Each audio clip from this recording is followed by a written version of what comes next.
نضيء بنورنا الدنيا وننشر في الفضاء أملا ونعلي عزم همتنا فمن طلب العلا وصل. أعوذ بالله من الشيطان الرجيم. بسم الله الرحمن الرحيم. والعصر إن الإنسان لفي خسر إلا الذين آمنوا وعملوا الصالحات وتواصوا بالحق وتواصوا بالصبر. الحمد لله رب العالمين والصلاة والسلام على أشرف الأنبياء والمرسلين وعلى آله وأصحابه وأزواجه ومن تبعهم بإحسان إلى يوم الدين. أما بعد. ویسے پچھلے چند دنوں سے آپ مولانا حذیفہ صاحب سے تفسیر سن رہے تھے اور مولانا ہی کا حکم ہوا کہ آپ چونکہ سفر پر گئے ہیں تو آپ کے آنے تک میں انشاءاللہ چند صورتوں کی تفسیر آپ کے سامنے پیش کروں. تو اس میں مولانا کے مشورے سے یہ بات طے ہوئی کہ ہم آخری صورتوں کی تفسیر، یعنی یہ تقریباً آخری 12 صورتیں ہیں، یہ وہ صورتیں ہیں جو تقریباً ہم میں سے ہر ایک کو زبانی یاد ہے اور ہم اس کو نماز میں پڑھتے بھی ہیں. تو اسی مناسبت سے تاکہ جن صورتوں کو ہم نماز میں پڑھتے ہیں ہمیں پتہ بھی چلے کہ ہم کیا پڑھ رہے ہیں، اس لیے کہ اس کی بہت ہی زیادہ اہمیت ہے.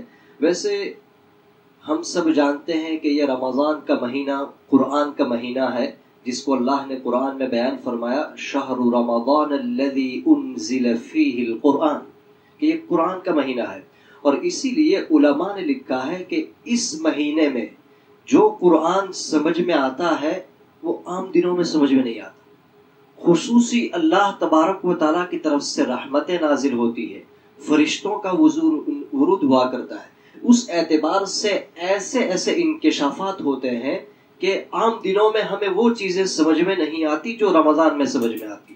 اور ویسے بھی اللہ تبارک و تعالیٰ نے اس قرآن کو اس لیے نازل فرمایا تاکہ ہم سمجھیں، اور یہی میسج ہے اللہ تبارک و تعالیٰ کا میسج ہے پوری انسانیت کے لیے، جناتوں کے لیے، اور وہ میسج ہمارے سامنے قرآن کی شکل میں ہے. تو اس کو جاننا سمجھنا نہایت ضروری ہے. اس کی ایک چھوٹی سی مثال، جیسے مثال کے طور پر کسی گورنمنٹ کی طرف سے اگر ہمارے نام کوئی لیٹر آ جائے، خط آ جائے، اور سمجھو کہ وہ ہے انگریزی زبان میں یا ایک فرینچ میں ہے، اور اس زبان میں ہے جس زبان کو ہم نہیں جانتے، لیکن ہمیں یہ پتا ہے کہ یہ خط بہت امپورٹنٹ ہے، بہت اہم ہے. تو ہم کیا کریں گے کہ جو انگریزی جاننے والا ہے اس کے پاس جائیں گے اور کہیں گے ذرا پڑھ کے سناؤ نا اس میں کیا لکھا ہے. حالانکہ اسپیلنگ ہم پڑھ سکتے ہیں لیکن مفہوم نہیں سمجھ سکتے کیا کہہ رہے ہیں.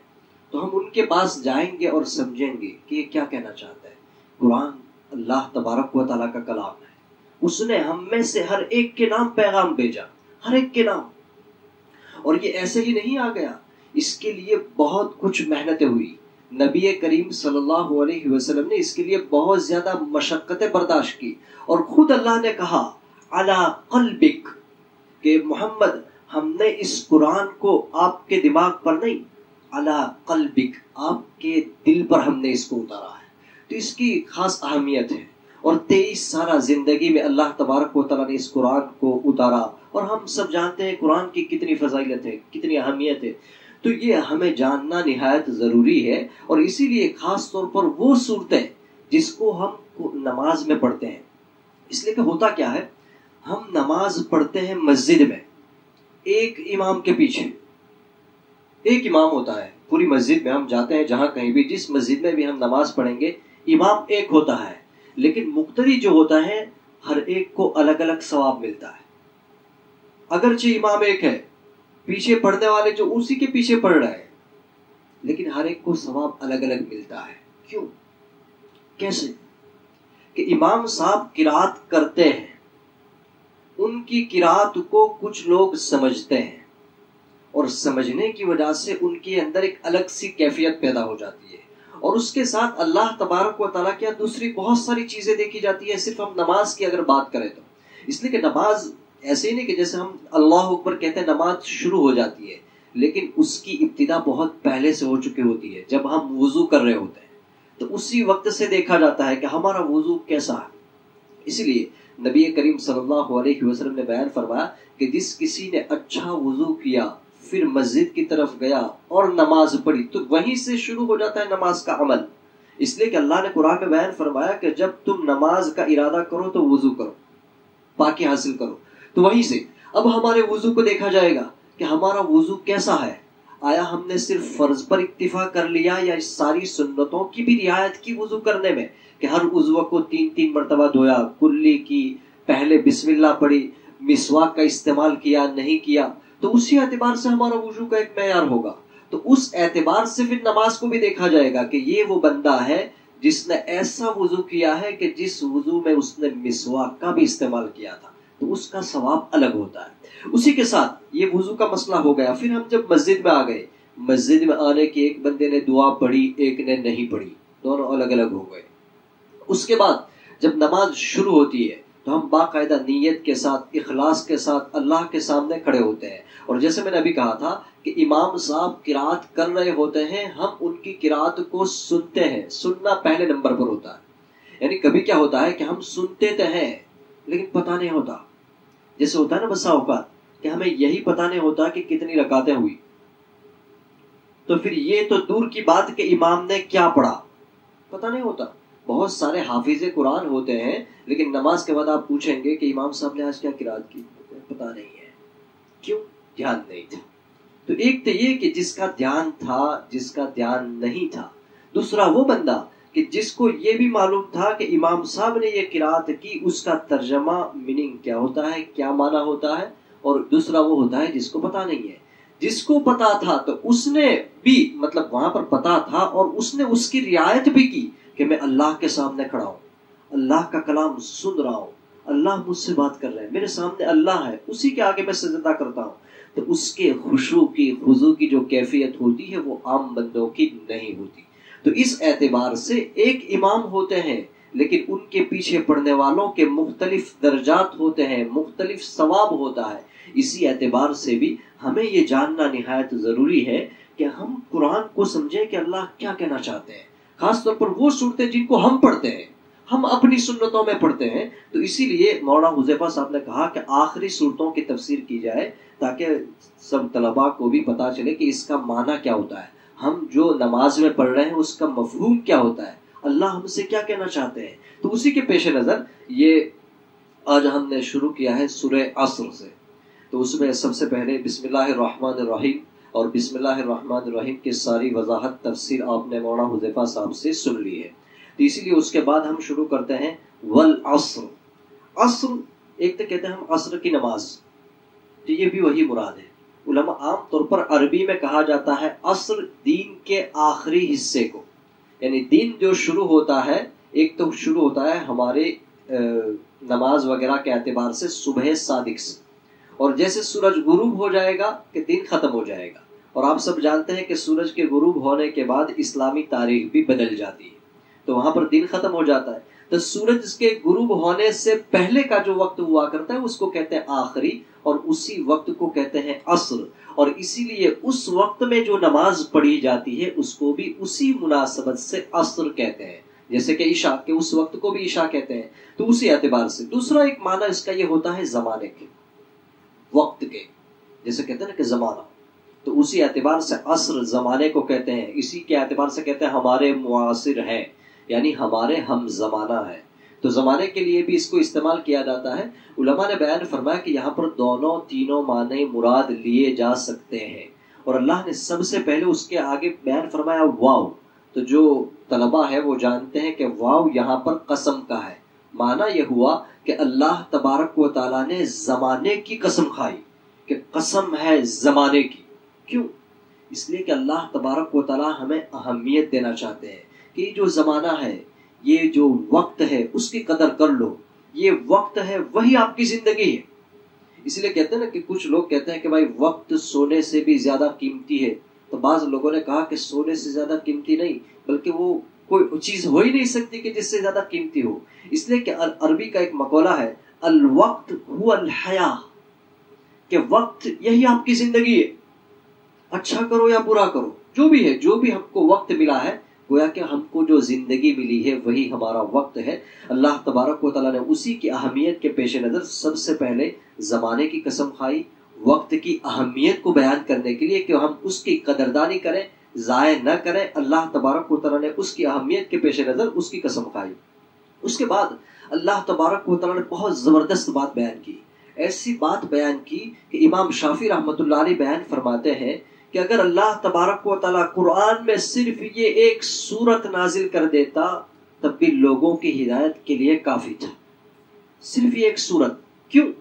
اس لیے کہ اس میں کامیابی اور ناکامی کا معیار بیان کیا گیا کہ اللہ کے نزدیک سکسیس کون ہے، اللہ کے نزدیک کامیاب کون ہے، ناکام کون ہے، اس کو اللہ نے صرف اسی صورت میں، اور بہت چھوٹی صورت 2 سطروں میں ہے، اور اس کی آیتیں بھی اگر ہم والعصر ایک آیت ہو گئی ہے، اور دوسری ان الانسان لفی خسر، اور تیسری آیت، 3 آیتیں ہیں، بہت چھوٹی صورت ہے، اور اسی کے اندر اللہ نے پوری زندگی کا خلاصہ بیان کر دیا، پوری زندگی کہ ہمارے نزدیک کون سکسیس ہے اور کون ناکام ہے، کون کامیاب ہے کون ناکام ہے۔ اسی لیے اللہ بیان فرماتے ہیں ان الانسان لفی خسر، انسان کو ہی کہتے ہیں، یعنی اللہ تبارک و تعالیٰ نے جہاں پوری کائنات بنائی، ان پوری کائنات میں اللہ تبارک و تعالیٰ نے انسان کے متعلق بیان فرمایا کہ انسان گھاٹے میں ہے،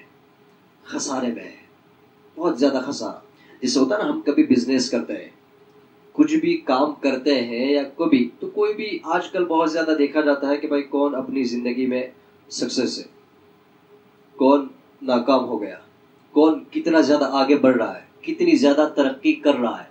تو اس اعتبار سے اللہ نے کہا کہ دیکھو انسان خسارے میں، لیکن آگے بیان کیا کہ وہ لوگ خسارے میں نہیں ہیں، کون؟ آگے بیان فرماتے ہیں الا الذین آمنوا، جو ایمان لائے، یعنی جو اللہ پر، رسول پر ایمان لائے اور ایمان کے تقاضوں کو پورا کیا، یعنی دل سے مانا، قیامت کے دن پر، قرآن پر، ان ساری چیزوں پر ایمان لائے۔ تو ایک تو یہ ایمان ہوا، تو نمبر 1 پر سکسیس ہونے کے لیے اللہ کے نزدیک جو معیار ہے وہ ہے کہ آدمی مومن ہو، اور صرف اسی پر بس نہیں، اس کے ساتھ ساتھ میں چونکہ ایمان کا ہمارا دار و مدار ہوا کرتا ہے اعتقاد سے، کہ ہم دل سے کیا مانتے ہیں، کیا بلیو کرتے ہیں، ہم کیا مانتے ہیں، اللہ ایک ہے، مرنے کے بعد دوبارہ زندہ ہونا ہے، یہ بھی ہے، یہ سچ کا راستہ ہے، یہ صراط مستقیم ہے، اس کے علاوہ جو ہے وہ دوسرے غلط راستے ہیں۔ اللہ نے ساری چیزیں ہمارے لیے واضح کر دی۔ تو ایک مومن ہوتا ہے، اس کا عقیدہ ہوا کرتا ہے۔ دوسرا، اس عقیدے کے ساتھ ضروری ہے کہ اس عقیدے پر مبنی اعمال ہو، کہ ہم نے اللہ کو مان تو لیا، ایمان لے آئے، لیکن اسی ایمان کا تقاضا ہے کہ وہ کریں جو اللہ نے کہا ہے، اس سے بچیں جس سے اللہ نے روکا ہے، وہ کریں جو رسول اللہ صلی اللہ علیہ وسلم نے تاکید فرمائی، اس سے رک جائیں، چھوڑ دیں جو نبی کریم صلی اللہ علیہ وسلم نے منع فرمایا، اور اسی کو کہتے ہیں اعمال، جیسے نماز پڑھنا، روزے رکھنا، زکوٰۃ دینا، حج کرنا، اور یہ جتنی بھی ساری عبادتیں ہیں، عبادتیں اس بات کی قبیل سے بھی، یعنی جو کرنے کے کام ہیں، اور اس کے علاوہ جن سے منع کیا، یعنی جن کو نہیں کرنا، وہ بھی ایک عمل ہوا کرتا ہے۔ تو اسی اعتبار سے اللہ نے بیان فرمایا وَعَمِلُوا الصَّالِحَاتِ، کہ اچھے کام کیے، اچھے وہ جن کو اللہ نے اچھا کہا۔ اسی لیے اللہ تبارک و تعالیٰ نے پہلے پارے سے ہی شروع کر دیا، پہلے پارے میں ہی اللہ تبارک و تعالیٰ نے مفلحین کے، اسی لیے اللہ نے بیان فرمایا وَأُولَئِكَ هُمُ الْمُفْلِحُونَ۔ یہاں پر جو بیان کیا گیا خسارہ، خاسر، ناکام، تو اسی کی ضد آتی ہے کامیاب، سکسیس۔ تو اسی کو اللہ نے قرآن میں پہلے پارے میں ہی سورہ بقرہ کی ابتدائی آیات میں بیان فرما دیا کہ یہ لوگ یؤمنون بالغیب، جو غیب پر ایمان رکھتے ہیں، وَيُقِيمُونَ الصَّلَاةَ وَيُؤْتُونَ الزَّكَاةَ وَمِمَّا رَزَقْنَاهُمْ يُنْفِقُونَ۔ اگر اللہ نے بیان فرمایا کہ اولئک هم المفلحون، یہ سکسیس ہے، یہ کامیاب ہے اللہ کے نزدیک، چاہے دنیا والوں کے نزدیک کوئی بھی ہو، اس لیے کہ دنیا والوں کے معیار کا اپنا ایک الگ معیار ہوتا ہے، اور یہ معیار دنیا کی ترقی کے اعتبار سے بدلتے رہتے ہیں۔ اس لیے اللہ تبارک و تعالیٰ نے اپنا جو معیار رکھا وہ بدلتا نہیں ہے، وہ پہلے سے ہے اور آخر تک رہے گا، اور اللہ کے جو نزدیک جو معیار ہے وہ یہی معیار ہے۔ لوگوں کے نزدیک معیار بدلتے رہتے ہیں، کبھی کبھی برعکس بھی ہوتا ہے، یعنی کوئی چیز کسی بندے کو اچھی لگتی ہے تو وہی چیز دوسرے بندے کو اچھی نہیں لگتی، وہ ناپسند کرتا ہے۔ عربی میں کہتے ہیں خصائص قوم عند آخرین عیوب، کہ کبھی کبھی کچھ لوگوں کے نزدیک کچھ چیزیں اچھی شمار کی جاتی ہے کہ بھائی یہ معیاری چیز ہے، اور کبھی اسی چیز کو دوسری قوم کہتے ہیں کہ یہ عیب کی چیز ہے، یہ عیب ہے۔ تو اس لیے لوگوں کے درمیان معیار مختلف ہوتے ہیں۔ جیسے مثال کے طور پر خوبصورتی کے اعتبار سے اگر ہم دیکھ لیں تو کوئی کہے گا کہ بھائی لمبی ناک والا بہت زیادہ خوبصورت، کوئی کہتا ہے نہیں لمبی ناک میں تھوڑی بدصورتی آ جاتی ہے۔ اور اسی اعتبار سے اللہ نے جو معیار بنائے ہیں عجیب و غریب ہے، اور انسان کے مزاج بھی، اور ساری اللہ کی بہت ساری نشانیاں ہیں اس کے قدرت کی۔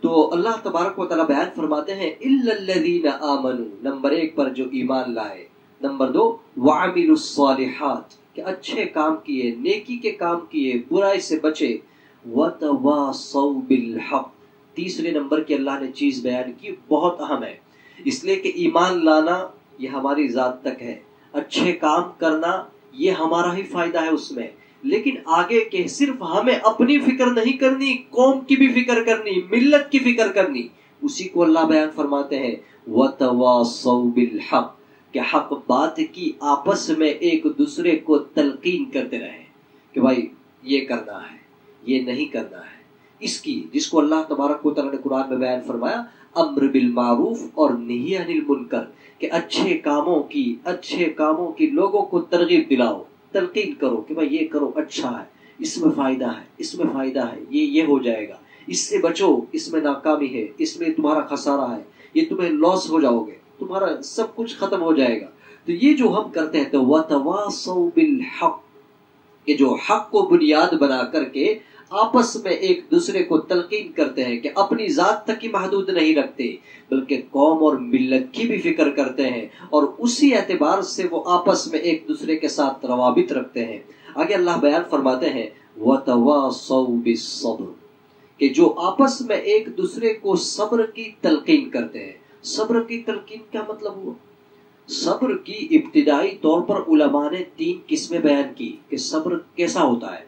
ایک تو یہ کہ صبر علی الطاعہ، کہ ہمیں نیکی کا کام کرنا ہے تو اس پر بھی صبر کی ضرورت پڑتی ہے۔ کیوں؟ نفس نہیں مانتا کہ میں کروں، نفس پر بہت زیادہ بوجھ محسوس ہوتا ہے کہ نہیں بھائی میں رات کو اٹھ کر کے یہ پڑھوں، تہجد پڑھوں، یہ کروں، جانے دو نہیں، یہ کون کرے گا۔ تو یہ بھی اس کے اوپر، نفس کے اوپر پیر رکھ کر کے ہمیں اس کے مخالف کرنا، تو یہ بھی ایک ہوا کرتا ہے کہ بھائی اس کی راہ میں جو بھی پریشانیاں آئیں کہ بھائی اگر میں یہ کام کرنے جاؤں گا تو میرا یہ نہیں ہو پائے گا۔ جیسے مثال کے طور پر نماز پڑھنے جائیں گے تو دنیاوی اعتبار سے مثال کے طور پر جن لوگوں کا بزنس ہے، کاروبار ہے، وہ سمجھیں گے کہ بھائی اگر میں نماز پڑھنے جاؤں گا تو یہاں تجارت کا کیا ہوگا، میرا مال نہیں بکے گا، اسی ٹائم زیادہ گاہک آتے ہیں تو وہ اس وجہ سے نماز کو چھوڑ دیتا ہے۔ تو یہاں پر وہاں پر صبر آئے گا کہ بھائی دیکھو آپ کے سامنے بزنس بھی ہے، تجارت بھی ہے، لیکن آپ اللہ کے کام کو پہلے کریں گے کہ یہ ہوگا، بعد میں اللہ دے دیں گے، اسی کو دینا ہے، اور آپ دکان بند کر کے مسجد میں آ جائیں۔ تو یہ ہوا کرتا ہے کہ بھائی طاعت کے لیے، نیکی کے کام کرنے کے لیے جتنی بھی رکاوٹیں آئے تو ان رکاوٹوں پر آپ کو صبر کرنا ہے۔ دوسری قسم ہوتی ہے صبر علی المعصیہ۔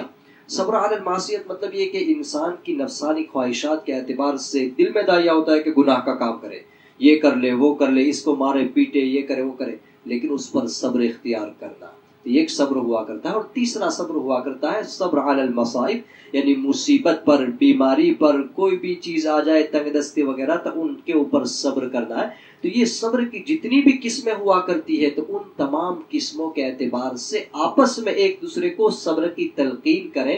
مطلب یہ کہ جب کوئی بندہ بیچارہ مغموم ہو، پھنسا ہوا ہو، مصیبت زدہ ہو، تو ہم یہ نہیں کہ اس کی مصیبت کو دوبارہ کر دیں، اس کی مصیبت کے اوپر ہم نمک چھڑکیں، زخموں کے اوپر، یہ نہ کریں، بلکہ اس کو تسلی دیں کہ یہ دن بھی چلے جائیں گے، ہر رات کے بعد صبح ضرور ہوتی ہے، ہر شام کے بعد، ہر دن کے بعد رات آتی ہے، اور ہر اندھیرے کے بعد صبح ضرور آتی ہے، تو یہ دن بھی نکل جائیں گے اور آپ کے لیے اللہ آسانیاں پیدا کر دیں گے۔ تو ہم آپس میں ایک دوسرے کو صبر کی تلقین کریں۔ تو یہ 4 بنیادی معیار ہے اللہ تبارک و تعالیٰ کے نزدیک انسان کے سکسیس ہونے کے لیے۔ نمبر 1 پر جس کو اللہ تبارک و تعالیٰ نے بیان کیا کہ جو ایمان لائے، نمبر 2 پر اچھے یعنی ایمان کے تقاضے پر عمل کیا یعنی اچھے کام کیے، نمبر 3 وتواصوا بالحق کہ اپنی فکر کے ساتھ ساتھ قوم و ملت کی فکر کرتے ہوئے ان کو بھی، لوگوں کو بھی آپ تلقین کریں، ہدایت دیں، اچھے کاموں کی طرف رغبت دلائیں۔ نمبر 4 پر وتواصوا بالصبر کہ آپ صبر کی آپس میں ایک دوسرے کو تلقین کریں، اس لیے کہ المؤمن للمؤمن کالجسد، نبی کریم صلی اللہ علیہ وسلم فرماتے ہیں کہ ایک مومن دوسرے مومن کا بھائی ہے، تو وہ بالکل ایک جسم کی طرح کہ جسم کے کسی حصے میں کچھ زخم ہوا ہوگا تو اس کی وجہ سے کیا ہوتا ہے، پورے جسم میں بخار آ جاتا ہے، پورا جسم گرم آ جاتا ہے۔ کیوں؟ کہ بھئی ہمارے ایک عضو کو تکلیف پہنچی ہے تو اس کی وجہ سے پورا جسم گرم ہو جاتا ہے۔ تو نبی کریم صلی اللہ علیہ وسلم یہی مثال بیان فرمائی کہ المؤمن للمؤمن ہکذا کہ ایک مسلمان دوسرے مسلمان بھائی کے لیے وہی ہے کہ اس کی مصیبت پر وہ بھی افسوس کرے، یہ نہیں کہ اس کی مصیبت کو دوبارہ کریں۔ تو ہمیں ان چیزوں سے حتی الامکان بچنا چاہیے کہ کسی کی مصیبت میں اگر ہم سے ہو سکے تو اس کی مصیبت کو دور کریں، اس کی غمی کو خوشی سے بدل دیں۔ لیکن کچھ غمیاں ایسی ہوتی ہے کہ جس کو خوشی سے بدلا نہیں جا سکتا، جیسے کسی کے قریب کا انتقال ہو گیا تو آپ کیسے اس کے قریبی کو زندہ کر سکتے ہیں؟ نہیں کر سکتے، تو آپ تسلی دیجیے۔ تو اسی لیے اللہ نے بیان فرمایا وَتَوَاصَوْا بِالصَّبْرِ، تو یہی اس سورت کا خلاصہ ہے۔ اور اسی اعتبار سے دیکھیے جب بھی ہم یہ سورت نماز میں پڑھیں تو ہمیں یہی دھیان میں رکھنا ہے کہ یہ وہ سورت ہے، اللہ نے شروع میں قسم کھائی ہے زمانے کی، اس کے بعد بیان فرمایا کہ انسان خسارے میں ہے، سارے کے سارے انسان سوائے ان کے کہ جو ایمان لائے، اچھے اعمال کرے اور وتواصوا بالحق وتواصوا بالصبر۔ اللہ تبارک و تعالی ہم سب کو کہنے سننے سے زیادہ عمل کی توفیق عطا فرمائے۔ وآخر دعوانا ان الحمد للہ رب العالمین۔